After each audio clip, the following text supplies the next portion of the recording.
તો સુરત જિલ્લામાં આગામી 5 જૂને યોજાનારા વડાપ્રધાન નરેન્દ્ર મોદીના કાર્યક્રમને લઈને જિલ્લા કલેક્ટર કચેરી ખાતે ઉચ્ચસ્તરીય સમીક્ષા બેઠક યોજાઈ હતી, જેમાં નાયબ મુખ્યમંત્રી હર્ષ સંઘવી અને કેન્દ્રીય જળશક્તિ મંત્રી CR પાટીલના અધ્યક્ષસ્થાને યોજાયેલી આ બેઠકમાં લોકપ્રતિનિધિઓ, વહીવટીતંત્ર અને પોલીસ વિભાગના અધિકારીઓ ઉપસ્થિત રહ્યા હતા। ત્યારે બેઠકમાં વડાપ્રધાનના કાર્યક્રમને સફળ અને સુવ્યવસ્થિત બનાવવા માટે સુરક્ષા વ્યવસ્થા, ટ્રાફિક મેનેજમેન્ટ, પાર્કિંગ, લાભાર્થીઓની અવરજવર તેમજ અન્ય જરૂરી મુદ્દાઓ અંગે વિસ્તૃત ચર્ચા કરવામાં આવી હતી। તંત્રને તમામ કામગીરી સમયસર અને પ્રોટોકોલ મુજબ પૂર્ણ કરવા સૂચનાઓ આપવામાં આવી હતી। ત્યારે જિલ્લા કલેક્ટર તેજસ પરમારે આ કાર્યક્રમ અંગે પ્રેઝન્ટેશન રજૂ કર્યું હતું। તેમણે જણાવ્યું કે વડાપ્રધાનનો કાર્યક્રમ 2 તબક્કામાં યોજાશે। પ્રથમ તબક્કામાં તેઓ હજીરા સ્થિત L&T પ્લાન્ટની મુલાકાત લેશે, જ્યારે બીજા તબક્કામાં સુરત ઇન્ડોર સ્ટેડિયમ ખાતે જાહેર સભાને સંબોધશે। ત્યારે આ પ્રસંગે અંદાજે ₹18,000 કરોડના વિવિધ વિકાસ કાર્યોનું લોકાર્પણ અને ખાતમુહૂર્ત પણ કરવામાં આવશે।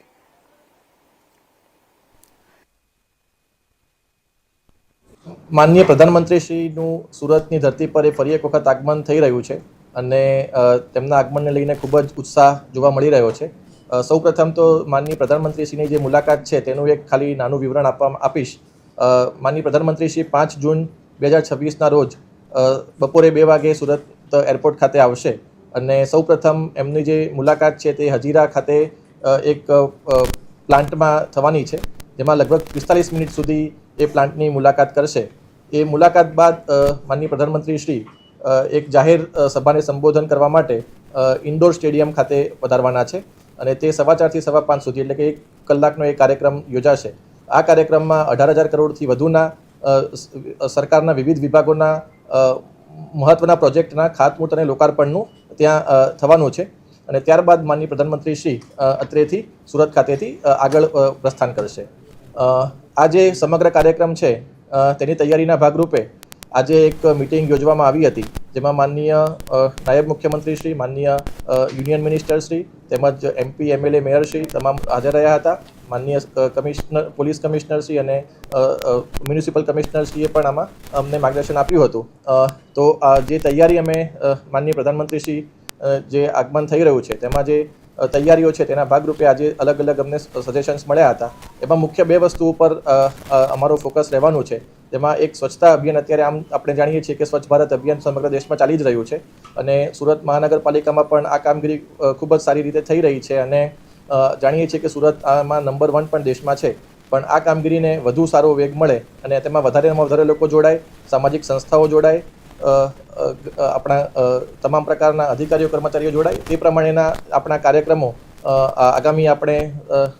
આગામી દિવસોમાં કરવા જઈ રહ્યા છીએ। એટલે એના માટે અમને માર્ગદર્શન મળ્યું અને એનું આપણે આખું આયોજન કેવી રીતે કરવું એનું અમને માર્ગદર્શન આજે મળ્યું હતું।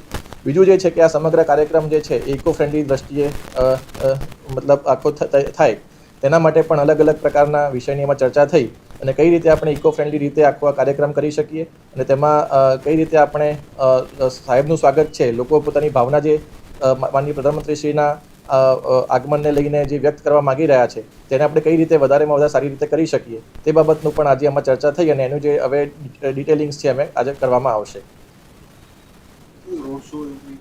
હજુ એની કોઈ માહિતી મળી નથી, પણ જે સમગ્ર કાર્યક્રમ છે એ ઇકો ફ્રેન્ડલી દ્રષ્ટિએ થાય તે પ્રમાણે આયોજન કરવાનું અત્યારે અમારું આયોજન છે।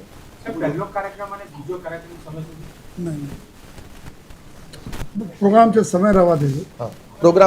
પ્રોગ્રામ જે છે એ મેં કીધું એમ 45 મિનિટનું ત્યાં હજીરામાં છે અને બાકી 1 કલાકનો કાર્યક્રમ છે, પબ્લિક ફંક્શન અહીંયા ઇન્ડોર સ્ટેડિયમ ખાતે છે। નહીં, તૈયારી આમાં ઓલરેડી ચાલુ થઈ ગઈ છે, એટલે આમાં તમામ પ્રકારની તૈયારીઓ શરૂ થઈ ચૂકી છે। ઇન્ડોર સ્ટેડિયમમાં પણ અમારી જે તૈયારીઓ છે તૈયાર થઈ ચૂકી છે અને કઈ લોકો જે પ્રમાણે આમાં ભાગ લેવાના છે તેની પણ અમારી તૈયારીઓમાં શરૂ થઈ ચૂકી છે।